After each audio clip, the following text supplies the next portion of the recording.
Let's bring our markets team back here. Dom Chu, Julie Hyman, and Adam Johnson to talk more about Adobe. We also have Brad Reback, Oppenheimer analyst on Adobe, joining us on the phone from Atlanta. And Brad, let me ask you, first of all, how seriously you take the possibility of Microsoft making an offer for this company. So, Matt, I think it's extremely low that Microsoft would look to buy the Adobe. It's, you know, at the end of the day, what they need from Adobe is Flash on the Windows Phone 7 platform, which will be launched here in a few weeks, to help drive customer adoption. They don't need to spend what would be upwards of $20 billion to buy that entire company. It just doesn't help them strategically that much. So, Brad, it's Julie here. What kind of partnership then might you look for between the two, or is that what you think might come out of this meeting that was reported? Yeah, Julie, so I would look for some sort of agreement around getting, number one, Flash integrated with Windows Phone 7. It won't be there at launch here in the next few weeks.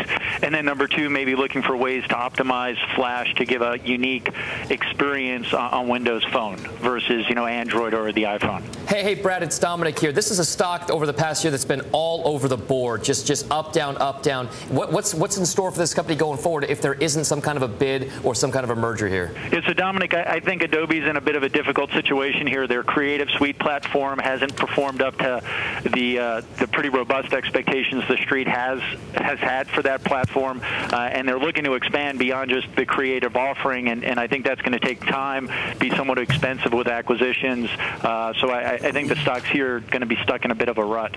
Hey, you know, Brad, it's Adam. The stock got up to about 29 bucks today. Ironically, it was higher, 34 last week or 2 weeks ago, there was talk of just working with Apple. So a bid from Microsoft, in theory, isn't worth as much as just working with Apple. How do you recognize or sort of resolve those two? Yeah, so Adam, what had happened there was the Apple news came out a few days before Adobe reported earnings. The disappointment was on the earnings side, the lack of growth or future growth as it was related to the Creative Suite going forward, which really caused a meaningful correction in the name.